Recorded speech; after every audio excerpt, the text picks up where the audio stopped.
chân nhau cha lo bà hụt chê mà lo cái bia đau lệ nhà quê sim chơi lời chê chê quên cái bắt tóc đê lệ được sai chân chả la la quên cái tóc Korea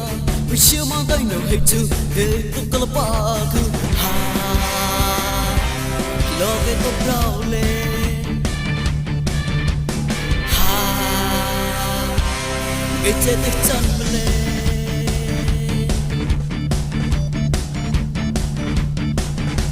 để con bị trái nhiều chê chê quay kia cái quan la khá rong quét bờ ta xem vì tao mong mơ hàng trăm về mà ra tan chặt của một vì tao còn chùa anh phá cái ria con mừng quay chạy còn người tao tới hư lời ha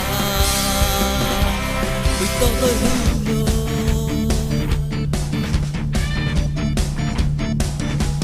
quên cái mục còn bọc khê boy nó mua còn rất ghê nó bay bay một chiều thăm ta nó bay vào tay nào na quên cái mục còn bọc khê boy nó mua còn rất ghê nó bay bay một chiều thăm ta nó bay vào tay nào na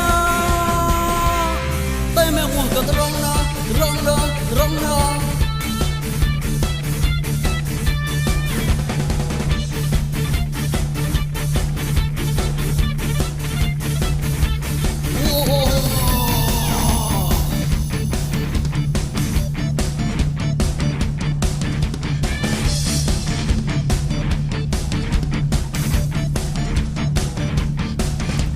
chân nhau cha lo bà hụt chê và lo cái bia đau lệ nhà quê xem chơi nhiều chê chê quên cái bắt tóc đê lệ được sai chân chả la la quên cái tóc Korea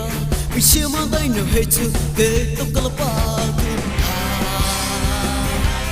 lo cái tóc đau lệ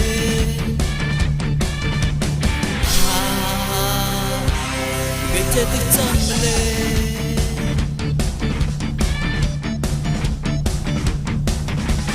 tao bị trái nhiều chê chê quay kia cái quan la khá rong quét bờ ta xem vì tao mong mơ hàng trăm về mà ra tan chặt của một vì tao còn chùa vừa có son chân muốn quẹ làm còn vì tao tới hư lời ha vì tao tới hư lời